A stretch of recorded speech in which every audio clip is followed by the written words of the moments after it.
Today's episode is proudly sponsored by Pyxis, the PTSA experts. Nation, I have been using PTSA for years, and as you know, when you use PTSA, you have to use a meter that you can depend on. Well, right out of the box, I used my Pyxis meter, and I found it was superior to other meters that I have tried at a price that made it easy for me to outfit everybody within my company with a Pyxis meter. Now, when you measure PTSA, you need to make sure that you are accurate so you do not underfeed or overfeed. Pyxis meters compensate for turbidity and color, ensuring that you get the most accurate results. Pyxis offers top-of-the-line handheld and inline sensors, as well as tracer products and calibration standard solutions. Visit Pyxis today by going to scalinguph2o.com/Pyxis, that's Pyxis.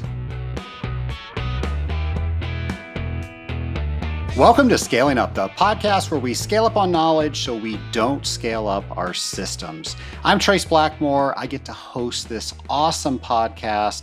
And Nation, thank you so much for all of you out there that attended the Association of Water Technologies convention just a few short weeks ago that came up to me and let me know that you listen to this little podcast that we put on every single week. And I'm still behind the same desk that I started with. My microphone and my equipment's changed a little bit. Of course, we have a staff now. So I say little. I'm amazed at how much this podcast has grown. I'm amazed that we're in 92 countries with thousands of listeners.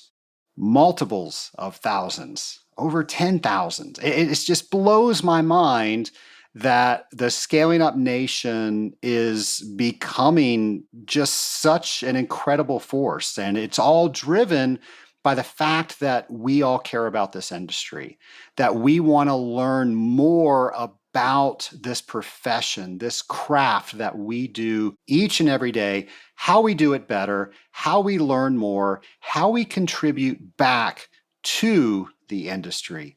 It is so exciting to see this now 4-year journey that we've all been on together. And when you come up to me and let me know that you listen to this show, that you got a favorite episode, or there was a certain episode that challenged you to do something, there was somebody that I was eating lunch with, they were at the table and they said, "Do you mind if I tell you a story?" And I said, "Absolutely."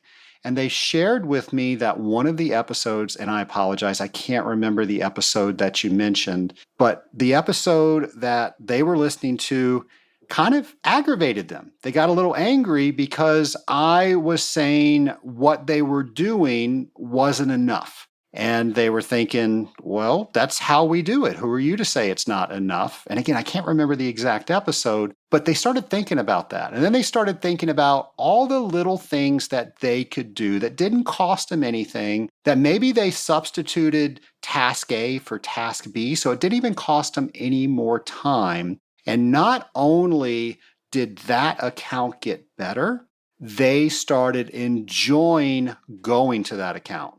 The reason that the episode upset them was because they were burned out at that account. And who wants to put more effort in when you don't feel appreciated? When you feel like you're doing the same thing over and over again?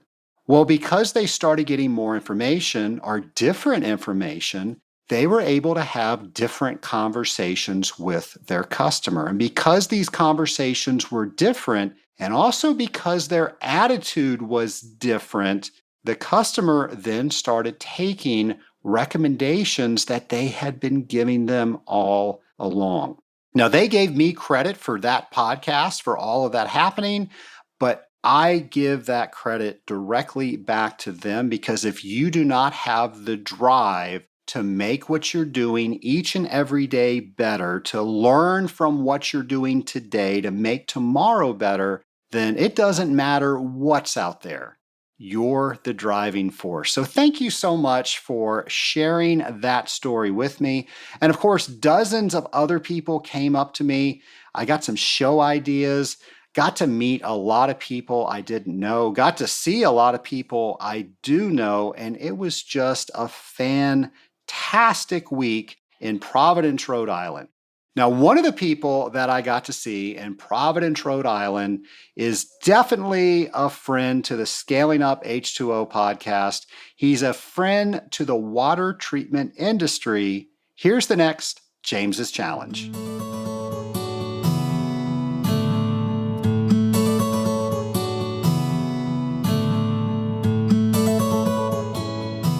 Hello, Scaling Up Nation. The next James's Challenge as we grow as an industrial water treatment professional drop by drop is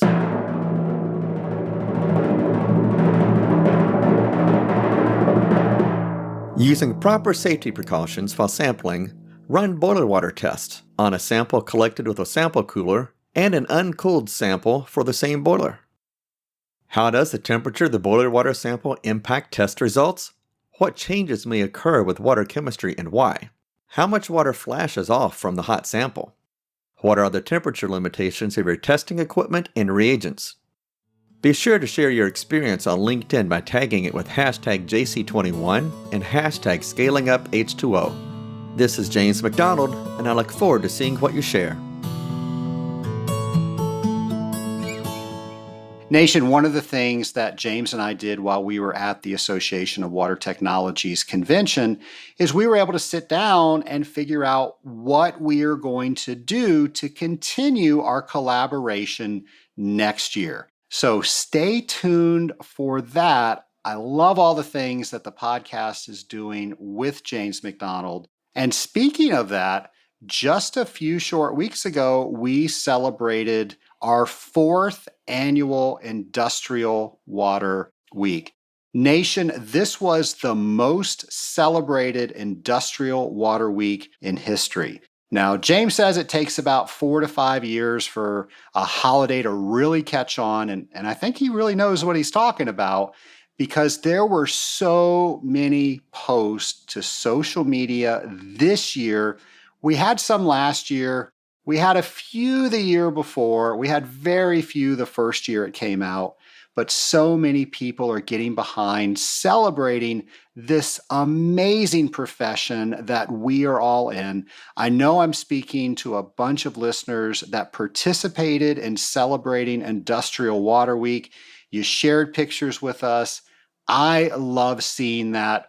Tell you what, that helps me more than anything to know that I'm not alone out there. So many times we're driving from account to account, and just knowing that there are other people out there, that I'm part of a community called the Scaling Up Nation, that just makes me feel better.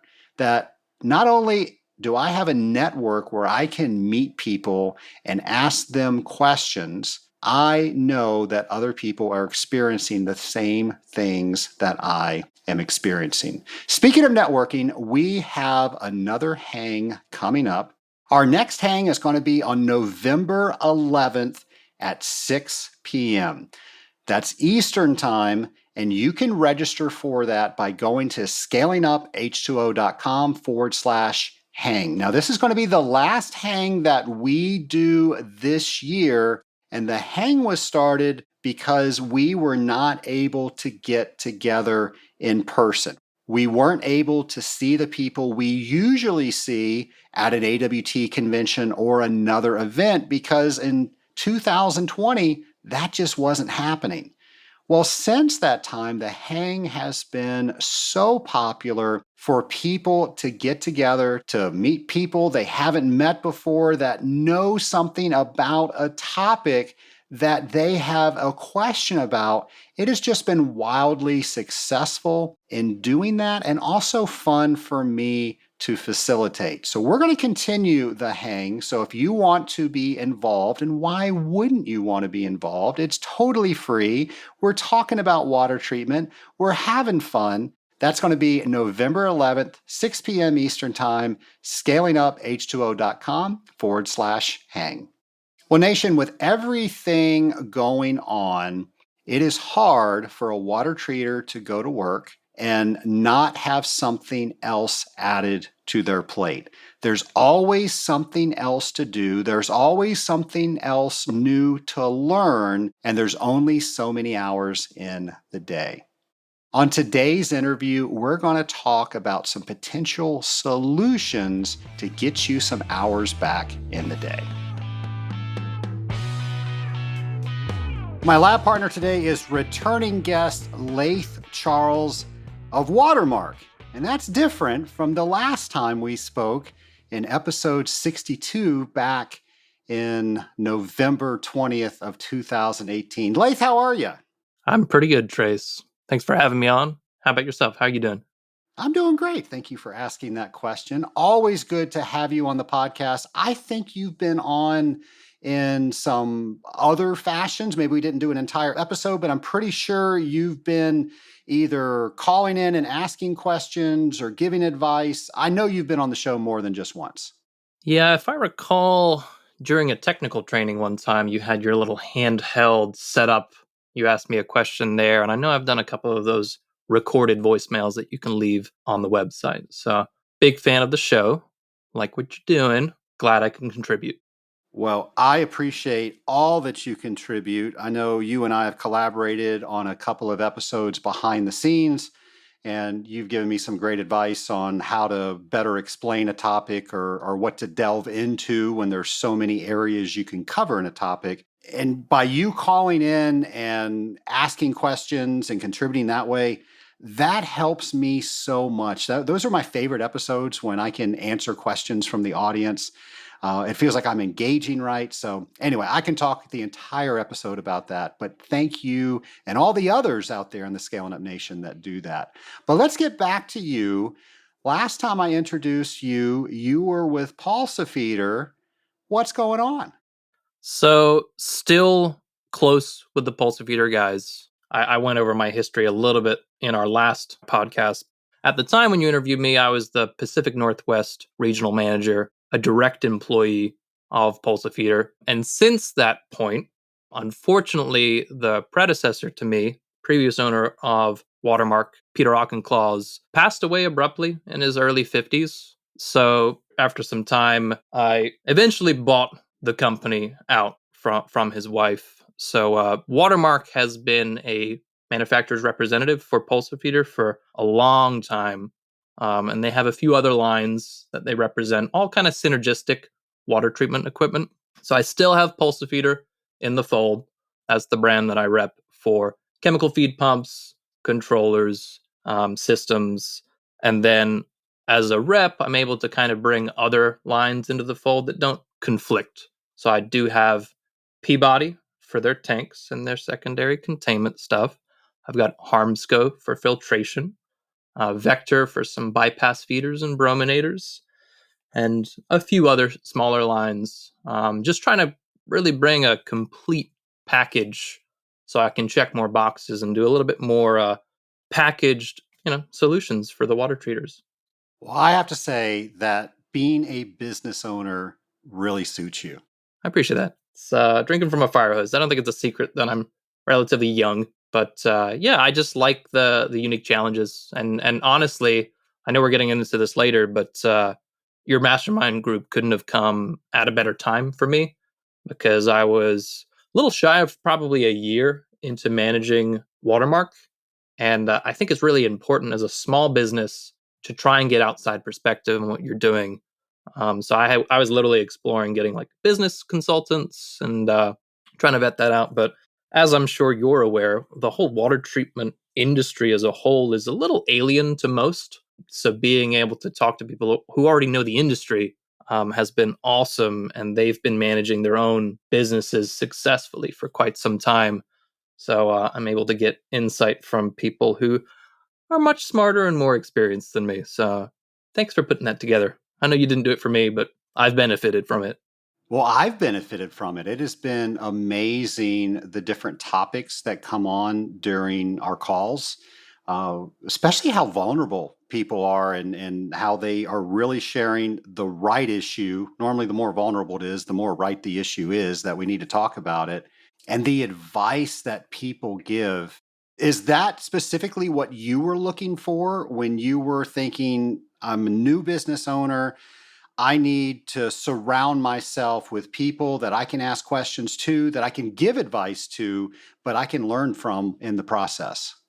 Yeah, I mean, honestly, you kind of put together a little dream team. I can't remember if you told me these are the people that are going to be a part of the group, but a lot of the members at the time I hadn't met personally. I didn't have a good relationship with. I kind of knew of them from afar, so it was a great way to get to know them on a more personal level and just get to mine information from them. And I guess I've got a little different perspective. I know from your intro videos, the goal coming into these meetings is to come with a full cup, and you want to pour into other people's cups. So I've tried channeling that throughout the whole, time that I've done this. It's going on almost 2 years now. Is that accurate? You're getting ready to go into your third year, I think. Oh my gosh, time has flown. So I've tried channeling the come with a full cup and contribute what you can. So I always try and bring, and I joke about it in the group, that like millennial perspective, because I know a lot of the members of the group are, dealing with employees who are millennials and they got different mindsets and understanding what motivates them. And then obviously I've got a little bit more of an equipment bias with all the ways I tackle problems. And I like leaning on technology a lot, which I guess isn't the prevailing mindset, but I try and bring that perspective to the group, which I hope adds value. So, Leigh, we just discovered it's almost 3 years. We're getting ready to go into our third year. Why do you keep coming back each and every week? Yeah, I mean, at this point, I've got a good camaraderie with the group. I could probably not be a member of the group and easily call these members and they would answer at off hours because the bond is that strong. But I mean, there's always new topics to discuss. We're in a dynamic landscape, right? Business practices need to change kind of on the day to day since COVID kind of reared its head. So, going through what other businesses are doing and how they're handling and responding to COVID was a big topic that we had to discuss, and that was new and different. It kind of continues to evolve. Now it's more shifting towards the supply chain crisis, right? And how do we combat that? So there's always new topics to discuss. And I guess the other thing that just keeps getting stronger is just that relationship. At this point, those group members, I see them every week on a call, and we just continue to nurture that bond. And as that bond gets stronger, I think the group overall, we're more open with each other, and we just have an understanding. We know the problem that specific person solved like a year ago, and that nugget is another piece of information we can use to kind of continue to help one another. It just builds. A couple of months ago, we all experienced the Mastermind live event together. How would you explain that experience to our audience? The live event was, for me, just like long overdue. There were some members of the group that I just haven't met in person. I've seen them virtually face to face. I've heard about some of their intimate issues, whether it's personal, whether it's business related. But there's just something about meeting someone face to face from a connection side. I go back to that bond thing. It was really able to forge stronger bonds, and we kind of got to a new level of vulnerability. Some of the exercises that you had, Trace, were very, very good. That timeline of the highs and lows in your life, that was just a way to be a completely open book, and you set the tone for that perfectly. And that just allowed us to get to know each other better. Because it's one thing saying, this is the issue I'm dealing with right now, and that's predominantly, in the middle section of the mastermind group. That's what we typically do, along with kind of the books that we do in parallel to that. But the highs and lows kind of gives you more of that background. Like, why is this person reserved about doing this or doing that? The backstory kind of helps you understand what makes them tick behind the scene. At least it did for me. And you realize that you've been through some pretty bad lows. Other people have been through some pretty bad lows, and you feel for that person more. I love my group too. It's a greatly curated group. Our keynote speaker was the COO of Chick-fil-A. What did you learn from that? How to climb a ladder, or how not to climb a ladder, maybe. No, His speech was specifically on from getting here to there. It's like, this is where you are, this is where you want to go. And it was all about the how to get there. It's a well done presentation because as a presenter, you've only got a finite amount of time. Yeah, you could get into a lot of technical details. You could tell, and specifically like the ins and out of Chick-fil-A would be his insight that he could give to us. But he was trying to arm us with a nugget to help steer or influence our perspective going forward. And, he gave us a little free Chick-fil-A sandwich coupon too. So he's like, yes, I want you to go buy chicken sandwiches, but also the next time you go and buy a chicken sandwich, I want you to think about how you're progressing from here to there. Yeah, the ladder and the visual that he gave us, he had this massive ladder in the room. And he's like, all right, let's try and stand this ladder up in the middle of the room. I'm at the bottom of the ladder or here. And where I want to go is at the top of this ladder. How do I get there in a free floating ladder in the middle of the room, not rested up against the wall? So he got the groups involved and they were bracing the ladder and everyone thought he was going to climb it. And it's like, oh my God, this is a bad idea. Like, I didn't know if he had a secret like circus background where he's able to just like climb ladders freestanding. But that visual element kind of helped solidify the message. Yeah, so some backstory on that. When Cliff and I met, Cliff Robinson is who we're talking of Chick-fil-A. He said, Trace, you're going to be nervous, but I promise you, I've done this before and I've never fallen and I will not fall during your event. So I was like, okay, if that's the deal, I'm going to hold you to it. But great visual. You're right. And then he stayed for over an hour answering all of our questions about Chick-fil-A. And I know listeners are thinking, okay, what questions can you ask about Chick-fil-A? But they were so insightful and business driven. And how do we take what Chick-fil-A does and bring that to our customers? I was just blown away by the questions. Yeah, I mean, it's not a secret, right? There's a lot of fast food chains out there. And I think most businesses are trying to look at who's doing things differently, who's shaking up certain market spaces. Chick-fil-A, from a branding side, has always been very strong. Their drive-throughs literally cause traffic jams, right? Their chicken sandwiches are that good. And some of the logistics that he explained about, we physically cannot store enough food in our store to feed the volume in a single day. Like the delivery trucks coming in super late, packing that facility to its maximum capacity, and then still not having enough food to feed just that demand. And it's interesting, the whole logistics. I mean, I'm an engineer, so I always look at things like what was the process behind that. So from an industrial engineering stance, looking at the throughput and the managing of that drive-through, I mean, I don't know what they're like in Atlanta, but the drive-throughs by me in Maryland, you've got the roof, you've got the heaters, you've got the fans with the misters because you get the hot and the cold, right? So in wintertime, those guys walking around with the tablets, you, they don't want to freeze, right? That they're there for a full working shift. So yeah, they've revolutionized that drive-through. It's just interesting to see how that business is managed and what allowed them to disrupt the market space to the extent that they have, because everyone's kind of copying it. Yeah, and I remember one of the questions that was asked was they pretty much reinvented their store when everybody was dealing with how to deal with COVID. And one of the questions was, how did you pivot so quickly? And he said, well, that didn't happen overnight. We've been working on that for years. How do we redefine the drive-through? How do we get people to place their orders sooner so we have more time to prepare it instead of just the time you got up to the speaker to the window? And it was all these things that they've been working on for innovation that they were able to put into play probably a little quicker than they had planned. But because they were planning to innovate, they were able to pivot before everybody else in that market. And as you mentioned, other people were copying what they did. Yeah, I think the example or the question was phrased like, "Hey, a new Chick-fil-A got built just down the road from me," or it got it actually got redesigned, tore it down. I think it stayed open to an extent, but then they overhauled the store.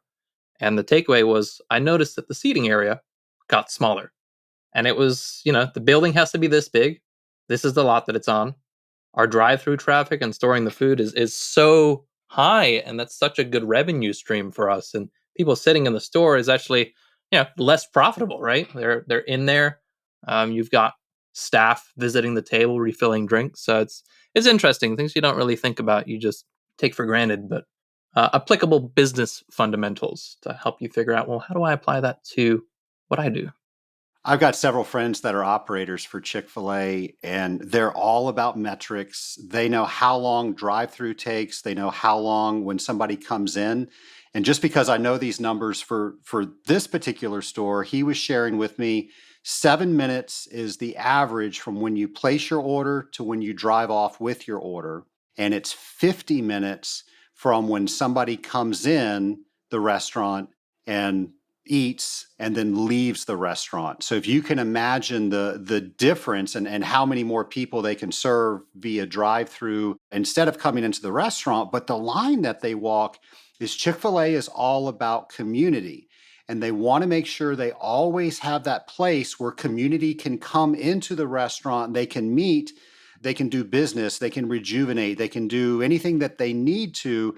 So they're very cautious to say we're just going to do drive-through. We're going to put all of our attention on drive-through, and there has to be a very good reason. There's a store in downtown Atlanta that just didn't get any inside traffic. It was all drive-through. So when they rebuilt it, it's got 4 drive-through lanes. So it's a restaurant with just 4 drive-through lanes, and they've got tubes and things that will deliver your food.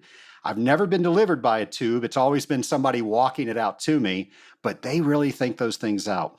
And I'm pretty sure we can talk this whole episode around Chick-fil-A, but I want to bring some other topics to mind. The other thing I wanted to bring up is recently we just had the AWT convention. So I wanted to ask you, what was your experience like at AWT? Well, most of the mastermind members are also attendees. A lot of them are ex AWT presidents, to be honest. It was kind of like we did our mastermind in person, and then I got to see a lot of the same people at the AWT. So obviously, Providence, Rhode Island, I hadn't been there before. I go to any AWT event I can. And yeah, I think people always ask me, like, oh, did you get much business? Did you earn a new customer? Did you do this? Like, AWT for me is just about the people. I think we've got a pretty unique industry. This whole like camaraderie with your basically competitors is I think rare.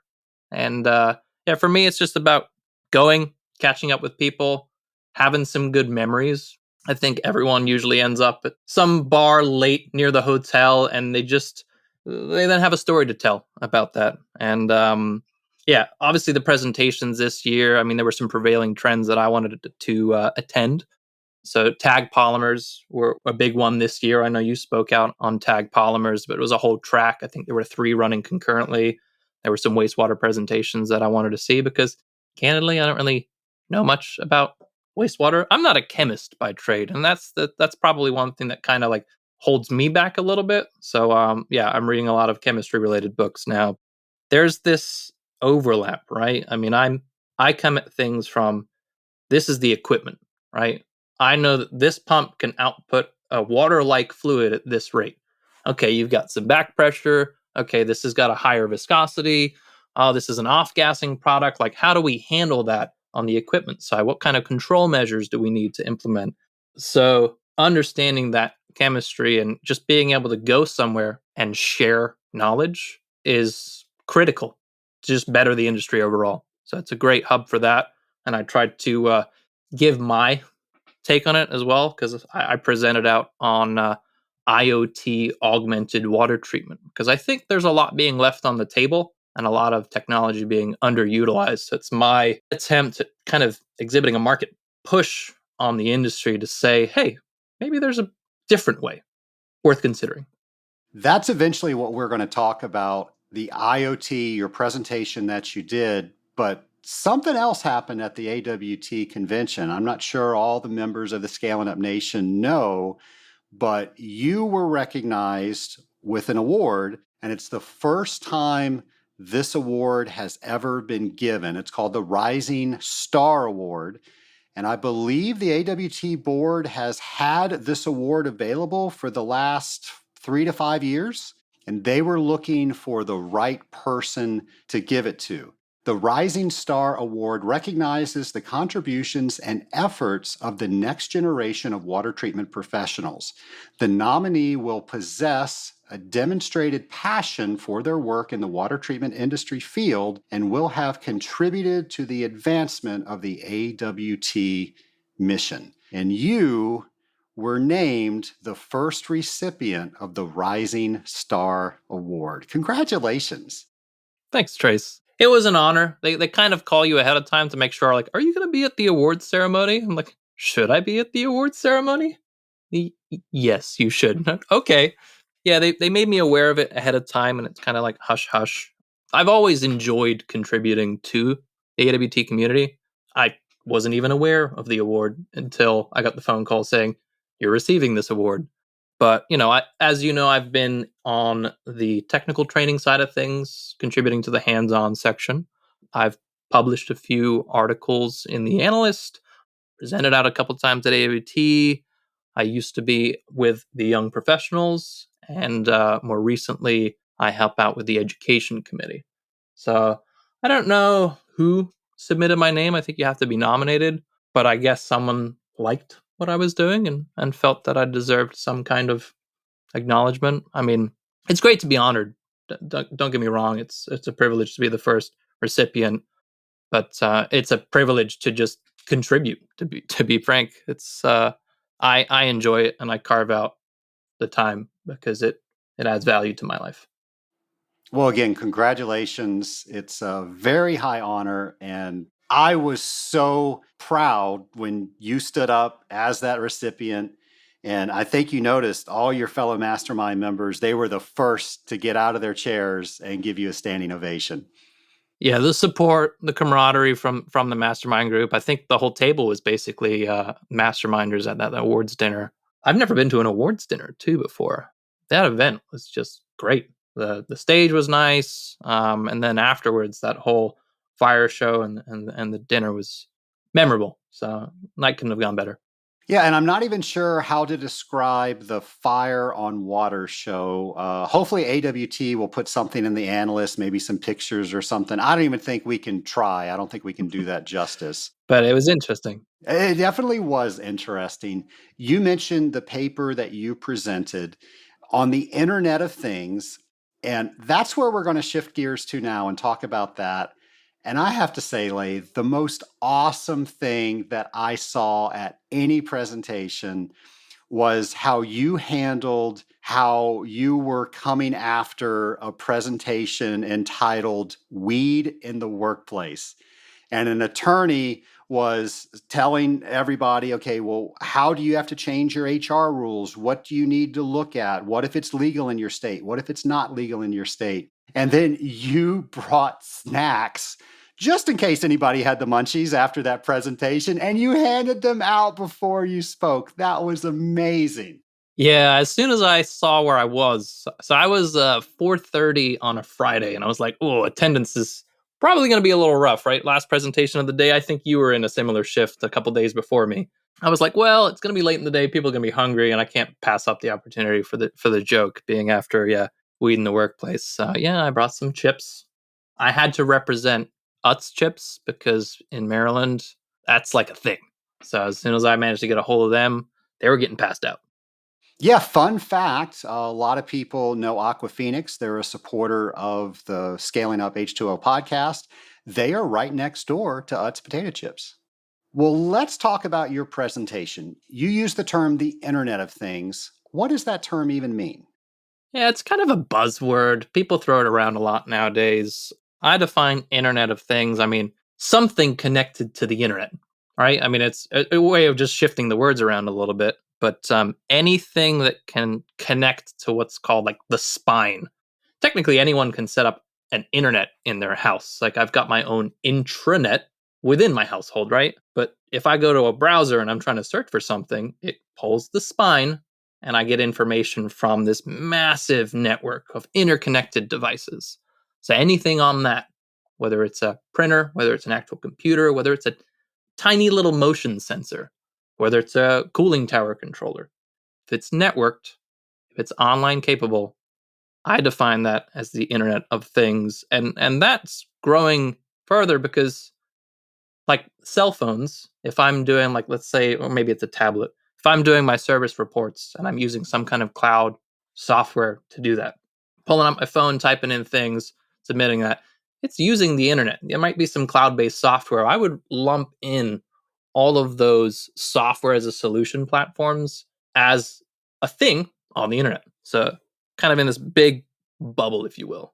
How would you say that technology is being utilized in today's marketplace in the water treatment community? Not enough, hence the presentation. Underutilized is the word I would use. So I've got this very unique view on water treatment. I get to go into all of my local water treatment companies and some other market verticals, but for industrial water treatment, I can kind of get to see how all of these companies run their day-to-day business, what they do, what they don't do. And honestly, in today's day and age, every time I go in, I'll always get the question, hey, do you know anyone looking for a job?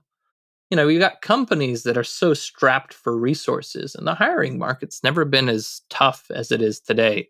And everyone's mentality is, I need more people. And I don't disagree, they probably do need more people. But you've got a problem. I would argue that there's more than one way to solve it. And this is kind of referencing one of our mastermind books, right? The Procrastinate on Purpose, that focus funnel. I don't know if you can throw a visual of that focus funnel into the show notes page, but I will make sure that happens.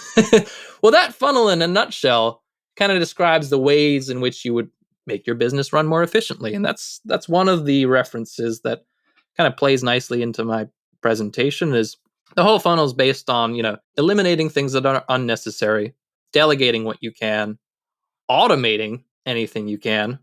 And then if it finally makes its way down to the bottom of the funnel, and I might have gotten the orders a little jumbled up, you decide if this needs to be done now, in which case you focus on it, you concentrate on it, or if it can be done later, in which case you pop it back up to the top of that focus funnel and you procrastinate. Procrastinating on purpose, right? That's what the book got its name. So, if I just look at that fundamentally, this whole IoT piece really leans into that automate section. And I think it's probably the most underutilized section of the focus funnel in our market. So I know if someone's like using, you mentioned Aquaphoenix, if someone's using these service reports for doing their service routine, I'm sure it's completely automated, but there are aspects of that service report that have been automated. You're still doing your tests, right? You're still doing your job. It's just you punch it into one box, it gets stored, it gets put into a report, it gets emailed out to that customer. Things are being done and you're not double entering things, right? So there's value there. And people see that. But it seems like a lot of people will kind of stop there. And nowadays, it's just so easy to get two different softwares to kind of talk. And then you can have some logic around those two different softwares when they're talking. And there's more devices that you can connect to the internet. And then you can record more data points. These data points aren't necessarily, and I think the fear is, and this is what I tried to make abundantly clear in the presentation, I think the fear was that, well, I don't want a piece of equipment replacing me. That's this fear that, well, if this is networked, I'm not going to go to the site anymore and I'm going to be on a beach somewhere doing my field service reports from there. Like, I don't see that happening anytime in the near future. Hopefully never. But the amount of times that I get a phone call saying, hey, I turned up and, I've been in connectivity high alarm for weeks, been in flow switch alarm, some issue occurred and you weren't aware of it going into it. You turn up completely blindsided by a system upset that's been prevailing for a while. And if that controller's online, you get an email as soon as that system upset occurs. You can get information from that unit and then pivot and make a decision based on that. So it's not replacing you. It's merely a shoulder tap, right? Hey, this is something you might care about. This is something that you might want to make a decision about. When it's connected online, that's easy to do. Well, it enhances what we do on a day-to-day basis. The way that I see probably the lowest hanging fruit is for those of us that are working with our customers with Legionella water plans. If they get a positive result and that positive result now triggers something that has to be done, you physically have to go out there and you have to do that thing. Well, if you got the controller that's monitoring ORP and you're able to log in that, as soon as you get that result, you can start that correction.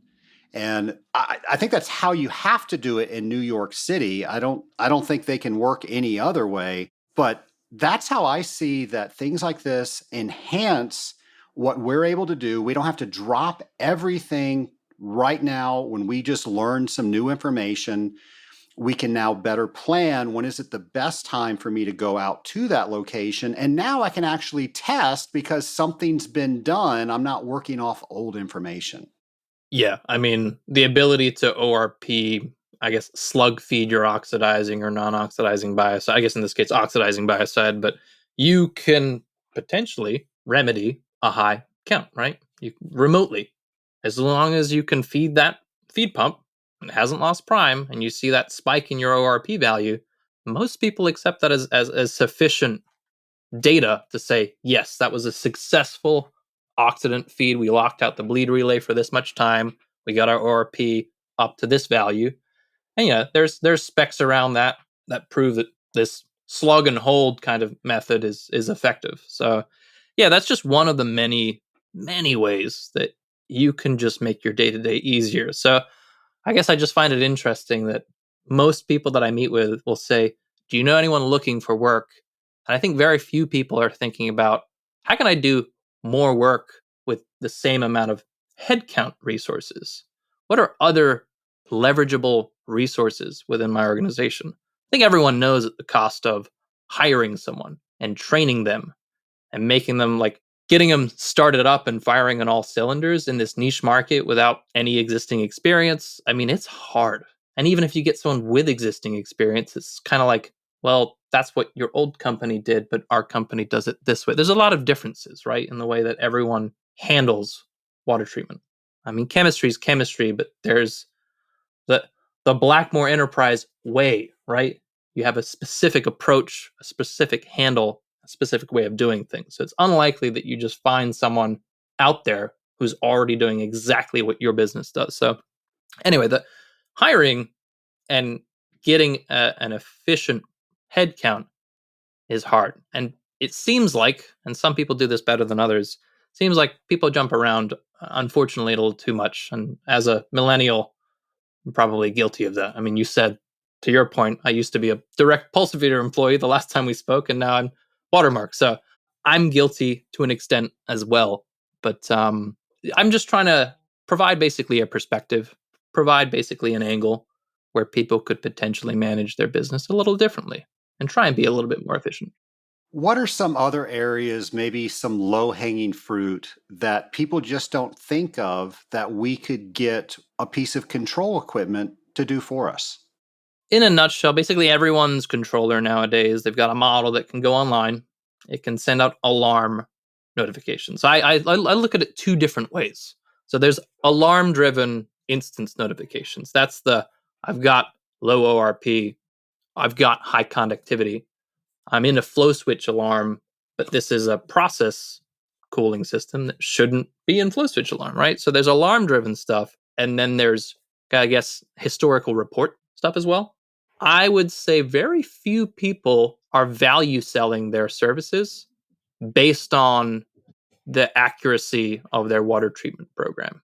So, in terms of low hanging fruit, Trace, I mean, I think a lot of people use IoT to maybe decrease the amount of man hours that you waste, decrease the labor commitment to a site. Because if I know ahead of time, right, that I've got, let's call it a high conductivity alarm, I know I'll probably want to bring a new relay board for the controller in case the relay's gone bad. I'll bring a new conductivity probe in case the probe is not measuring correctly. I'll bring things to make sure I can recalibrate conductivity, and I might bring a new blowdown valve, right? I know ahead of time what's wrong, so I could probably fix it in one trip instead of going there, figuring out what I need to get, and then have another trip where I can fix it, which is great, and I'm an advocate of. But I think there's also opportunity of upselling service and value selling your service. So when it comes to your annual review, hey, we're going to put this out to bid. We've got to shop this, pricing, everything. Everyone's looking at pricing nowadays because pricing's just gone crazy. If you can give them, okay, Great. Totally understand you need to shop.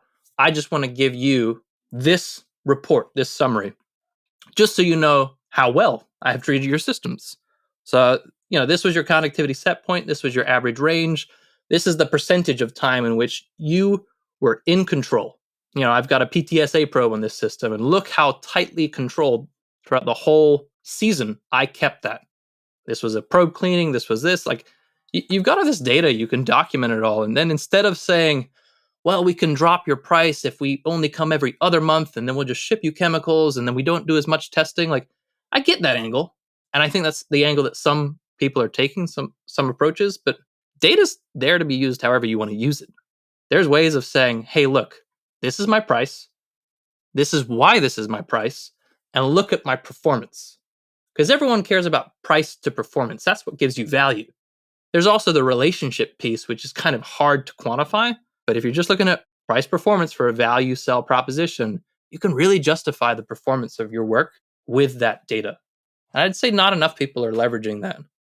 Laith, I'm thinking back of a customer that we had, and we received an alarm from our controller that was online, and it stated that our conductivity was dropping. And on the controller, you can just set it, hey, this is out of the normal control range, probably not a big deal. Or you can make it, okay, this is becoming a bigger deal, and okay, this is a huge problem.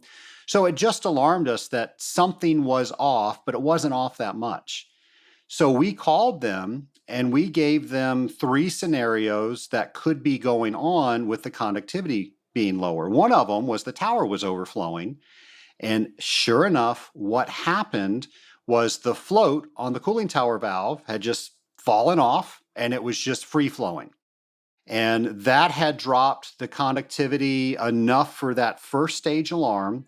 They fixed it at 4:30 on a Friday. The only other way that they would notice that was at best Monday when they came back to work, and probably not Monday, probably the 3 weeks later when we were scheduled to service it. How much water did we save that customer? Well, and now you have a lifelong customer as well. I mean, that customer's not shopping for another contract for a long time because you have flexed your value. And how much extra does it cost to put the controller online? I don't know if you pay for a cell modem or if you're able to connect it at the customer's location, but we're talking about pretty minimal cost adders to get equipment online. I think most people are trying to buy equipment that's at least cloud capable, online capable. But the number of people who actually connect it, actually get the modem, is smaller than I would hope. I mean, I spent months, years working on Pulsafeeder's online platform, making reporting tools and things like that. And it's like, okay, I know what it costs them to develop this. And I would anticipate, because I see a demand, I would anticipate a lot of usage on it.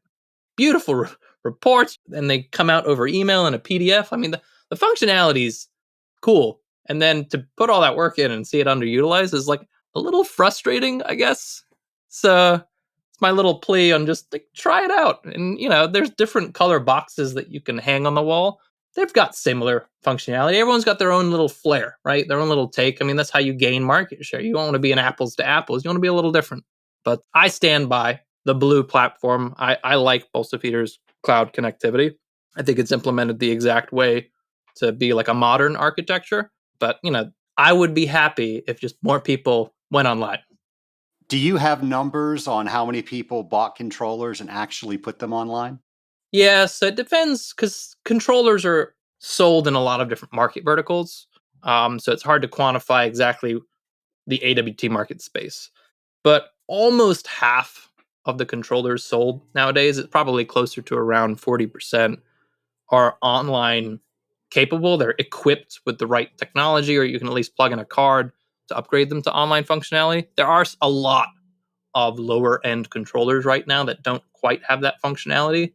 Their budget, install it on a new contracting bid, rip it out 1 year later and put something a little bit more horsepower behind it. But yeah, about 40%, 50% are online capable sold today, and only 5% are actively connected in the busy season, right? Because I don't even factor in online controllers for like wintertime typically, unless it's for a boiler application.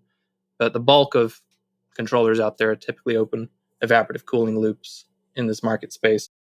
That's a lot lower than I would have thought. I would define this market space as a certainly at least techno-cautious, maybe borderlining technophobic. Because if you look at adjacent market spaces and the technology adoption curves, we don't adopt things quickly. And I think there's a mentality where it's like, well, we tried this before and it didn't work, or there was an issue. And I'd say that there's a lot of long memories out there where it's like, well, it didn't work 20 years ago. Why is it going to work now? I'm like, the 20 years in the technology curve is a long, long, long time. I always love looking at the Moore's law math on processing power doubling and transistors getting smaller. And I love comparing the economics costs on processing power. They're like, oh, if the automobile industry had innovative at the same rate as the semiconductor industry, cars would be like $10 and go 400 miles an hour. And they'd fly. They would fly. Not as fast as the DeLorean or as cool, but I can see it on your shelf back there. Yes, my tribute to Back to the Future is right behind me. What are some of the IoT, Internet of Things success stories that you can share? Well, I have a lot of those similar stories to you, Trace. Hey, we saw a low conductivity alarm. What's going on? So most cooling tower controllers are only equipped with conductivity. But yeah, I've got a lot of the high and low conductivity alarms. There's a few, passivation's a big deal. Certainly when a tower's new and you're putting heat load on it. So one of the success stories is just partnering with Evapco. I know Evapco are a friend of the show, right? You like Evapco. You've been to their R&D facility. I think you mentioned recently on Cooling Wednesday. Yeah, they've been tremendous in adding knowledge to the water treatment industry. They'll think of something, they'll test it in their lab, and then they'll share it with the world. Yeah, so it's just great partnering with them. They're a forward-looking company. They're trying to disrupt things, but I try and look at ways in which technology has augmented water treatment. So there's the success story kind of in New York where someone was able to crunch in this massive labor element. When all that legislation came out in New York, the requirements were such that in New York City, you had to test every other day, conductivity, pH, ORP, temperature, I think, and report that. So someone's physically going there and testing every other day, which is a massively high cadence. And most water treatment companies are not staffed to magically visit their accounts every other day. But there was a caveat in there that said, but if it's online and you've got good values on there, then we will accept that. So daily measurements of what your online values were, there was a subset. So that was a huge resource when on a head count just to augment them. And we partnered with a number of companies up there just to help them get through this transitionary period. The logistics of, do we connect it with a modem? Do we connect it with through their network? So there were some school districts that went through their network and things like that. So New York in general was a big win for the IoT movement in the water treatment market. The Evapco piece that I mentioned around their passivation solution is, they call it, I think, Pass Protect is the name of this program that they have. They do an initial treatment in-house, prepping the metal for immediate heat load, but then they have to do a pretty tightly monitored in-field passivation as a follow-up. They're able to put immediate heat load on there. So we made them a custom package, obviously monitors pH, and they do have a PTSA probe on there as well. And yeah, just being able to partner with them and try and figure out a solution, because it's all well and good to have probes, but synergizing the technology with the application, finding a solution that works.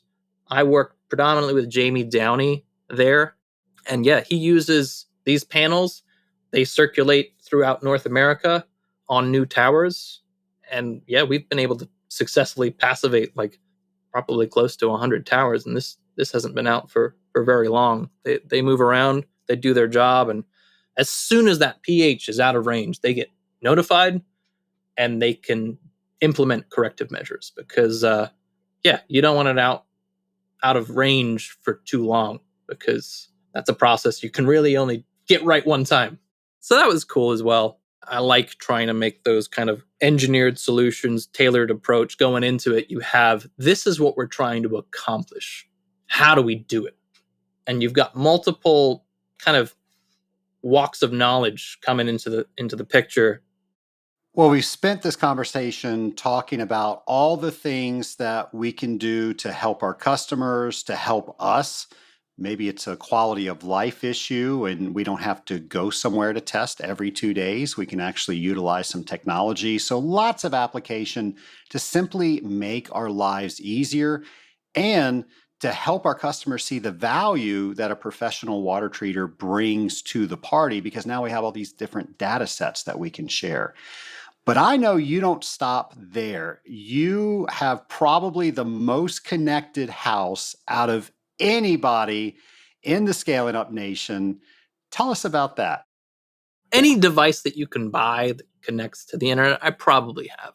I mean, I'm referenced in my presentation that I can unlock my door on stage right there. I can get my vacuum to go around. I've got one of those like LiDAR vacuums that maps my house and I can watch it move around in the house. I've got a smart hot water heater that I can adjust remotely.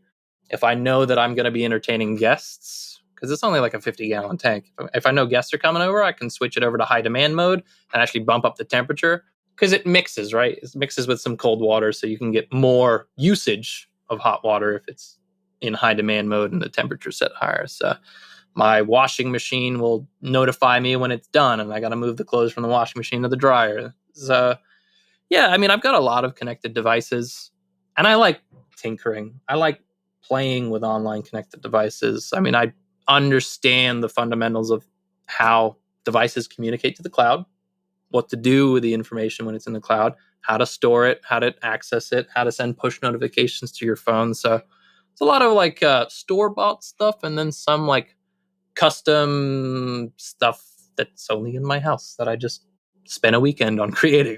So yeah, I lean a lot on technology, and I guess I want to give that perspective because I'm not trying to say that if you don't have an online controller, you're mismanaging your company. You got way more fixed overhead than you could have. Like, this is just one way, and I'm a technophilic person. I adopt technology. I use it almost to a fault, right? I think I got asked the question about security too. Does this open up my water? I mean, these are valid concerns. If you do have concerns about that, I mean, check with your controller manufacturer, your local rep. Like, how do you do this so it's secure? Because everyone's architecture is a little different. Some people host websites on their controller. That's the host website. And to access it, you have to log into the physical device. Some people have slave devices as the controller, slave to the internet, and they merely report up, and there's typically like an API protocol between the two. So this saying that this is the right approach for all systems, I'm not intimately knowledgeable on exactly how every manufacturer made their equipment. So if you got a question about a blue pulse meter controller, don't hesitate to reach out to me. But if you're using a different color box on the wall, ask those questions to the local rep. Make sure you get the right answer that you feel comfortable with, because yes, data security, making sure that you can't, I don't know, change a conductivity set point. I think the whole, was it the Target data breach? Didn't that happen through someone's HVAC system? Someone got into that network. That was exactly where that came from. Yep. So I get the concern, but as a business, you're not expected to have that knowledge in-house. Consult with someone who knows cybersecurity, right? And do your due diligence to execute on best business practices. And yeah, I mean, there is an ROI on this equipment. There is a way to save and augment and more efficiently run your business with some of this data. And I'm excited to see where the industry goes overall. But yeah, I'm one side of that spectrum, an early adopter to a fault. But there's something here. There's something powerful. There's something that can really impact the industry and make things better and more efficient. I feel that to my core. But yeah, I'd dip a toe, try it out, figure out what works, figure out the best business practices around it, then make the decision that works for you and your business, I guess is my message. It's a great message. It's great advice. And I'm sure you're going to get a lot of phone calls because people are thinking, maybe I don't need to do this the same way I've always done it. How do I make my life a little bit easier? How do I use some of the tools that are already out there and available to us? Absolutely. And, the control equipment is really only one piece of it. I mentioned service reporting as well. I think nowadays, a lot of people's businesses, at least a portion of them, is within the cloud. So, I mean, if you have like QuickBooks Online, if you have some kind of ERP system, most people will have a server of some kind. And it's interesting what you can do once you start integrating these different data sets. So it's all well and good to know that there's a system upset somewhere. But let's say you've got a fleet management software and you've got GPS on your cars. Well, now I know that there's a system upset. I know where that controller is located. I know where my vehicles are. I may have inventory tracking on my cars themselves. So it's great to have the data. And I think a lot of people are in this data storing mode. I mean, many of the big water treatment companies are just creating these data repositories, right? They don't even know what they're going to do with this data, but they know collecting it, having that data will enable them to power future decisions. And I think that's what's super cool because if I've got level sensors on the site, let's say, and that's stored on the controller and that's beamed up to the cloud, well, I also know my costs associated with that. So I can integrate that with QuickBooks and figure out how much inventory I have stored there. Maybe if I do my own blending, that can then drive what my next production batch looks like. I know what my inventory levels are, and maybe that triggers a buy on some raw materials if I'm doing my own inventory. And I can deploy the guy that's closest to that facility because this one's critical. This is a critical process. It's a big customer. I need to resolve this now. So I don't care where that guy's going right now. That was a routine service visit. He can be 3 hours late for that, and he can fix the issue quickly. It's just about getting all of this data, centralizing it, which is easier said than done. Like, don't get me wrong. Everything's got its own API. You probably need to build a little dashboard, but people are playing with this. The more forward-thinking companies in our market space have been collecting this data. They've got more and more data sets to pull from. Very few of them have synergized this into a platform that can drive their business better. But there's tons of resources out there. You don't have to go and hire a really expensive software person to integrate this platform. I mean, I've referenced in our mastermind group a few times before that this Power Automate platform that Microsoft have. I don't even know if I can drop brand names on your show, so I apologize. But, there's tools that take some of the programming complexity out of this and they automate things and they make them a little bit more intuitive and user friendly. You can create like flow charts within Power Automate that trigger based on one condition or another condition. So I'm a geek at heart. I can't wait to see what people will use these data sets for because I think we're only at the tip of the iceberg. I hope we're only at the tip of the iceberg because it's all about maximizing efficiency. If you can accomplish the same amount of work, let's say a lot of people are working like 50-hour weeks. I know that's pretty common, especially in our busy season. If you could do the same amount of work in a true 40-hour week. Of course.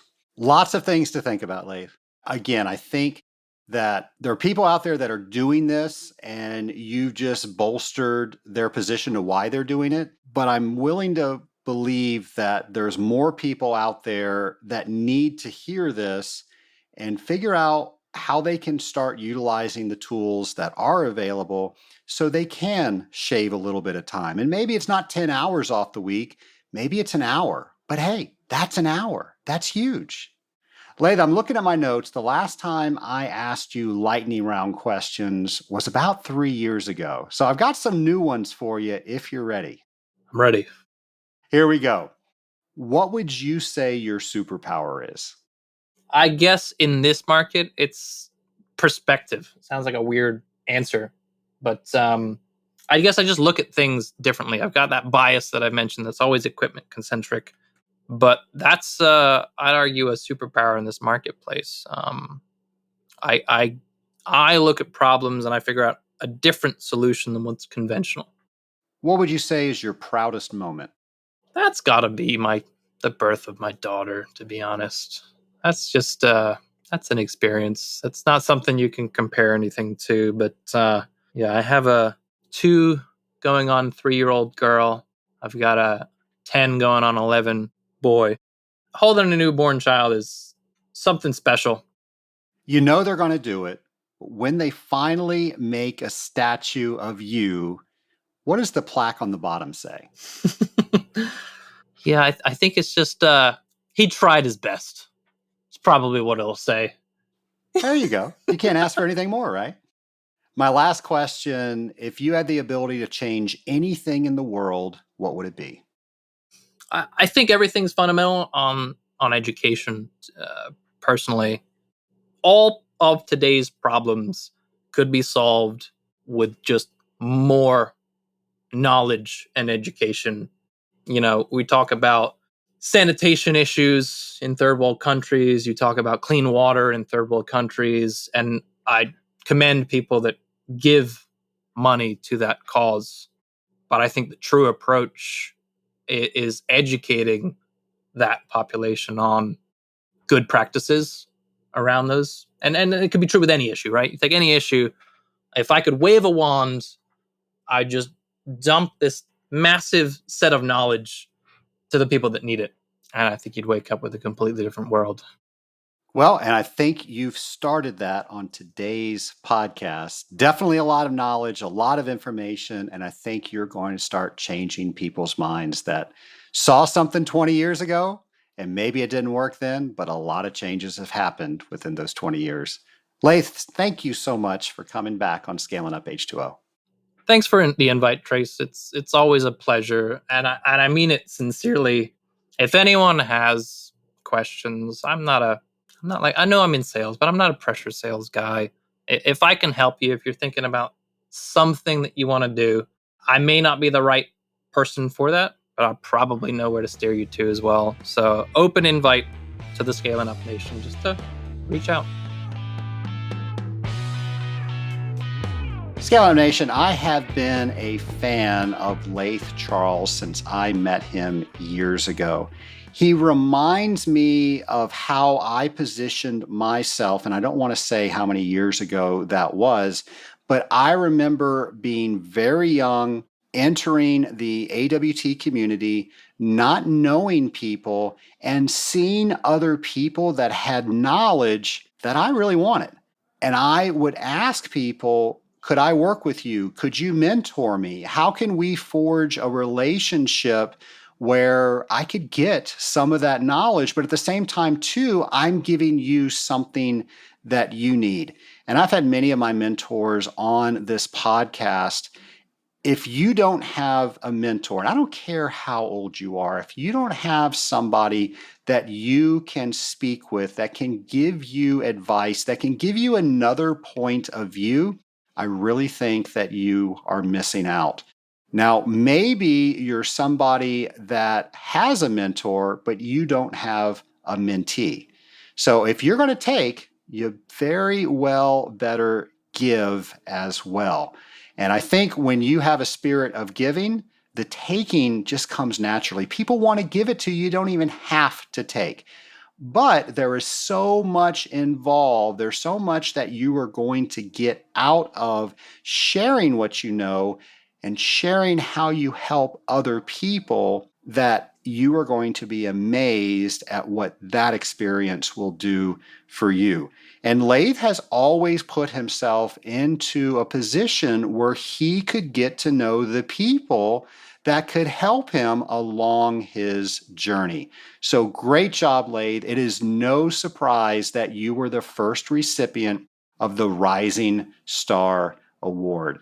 And as I said, us in the Rising Tide Mastermind, we were so proud that one of our own received that very first award. And when I read what that award is for, or who that award is for, on our interview, it might as well have just had Laith's name engraved right on who we're looking for nominees. So if you know somebody that fits that mold, by all means, go to the AWT website and you can submit a nominee for the next time they present that award.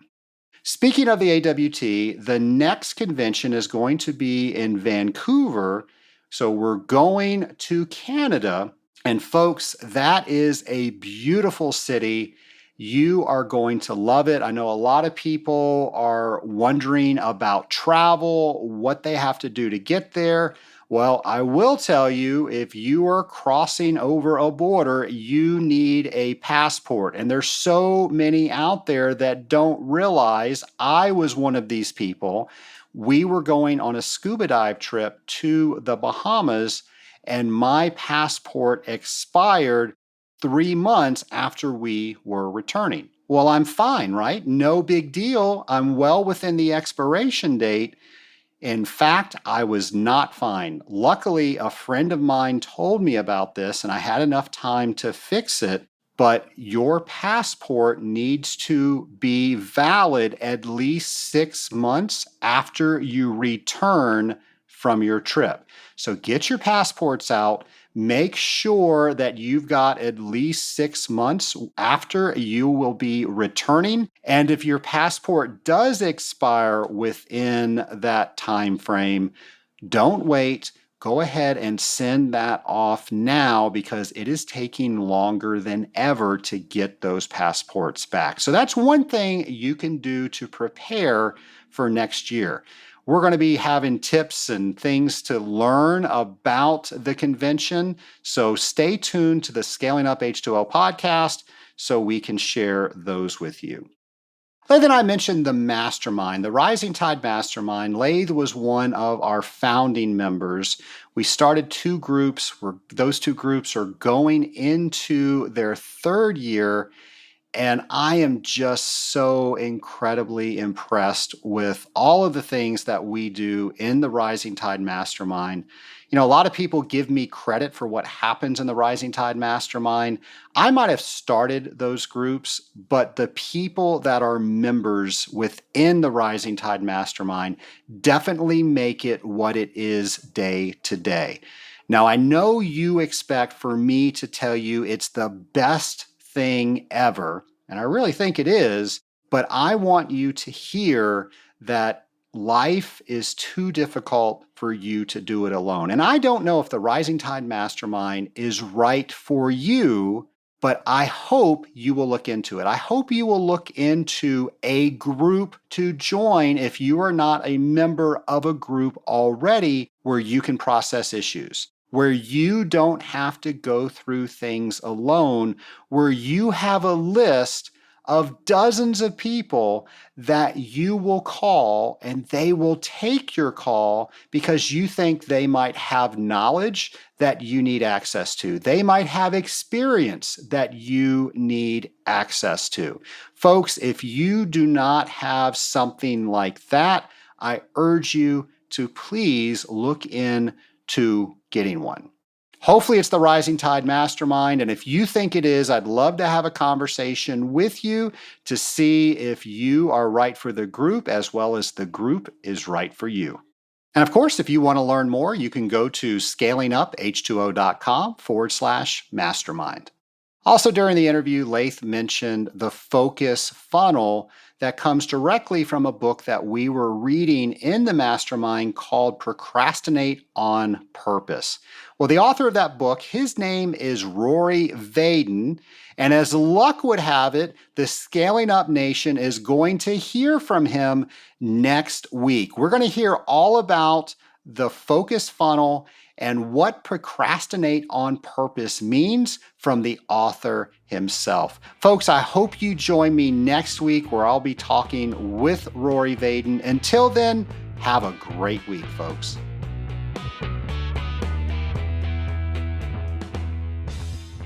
Scale Up Nation, life is too short to do it alone, and that's why I have been in a mastermind for over a decade. It's why I started the Rising Tide Mastermind, and it's why the Rising Tide Mastermind is so successful.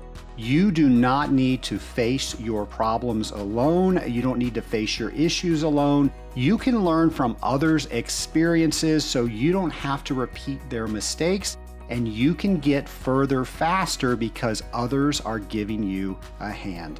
To find out more, go to scalinguph2o.com/mastermind to see if this is the right group for you.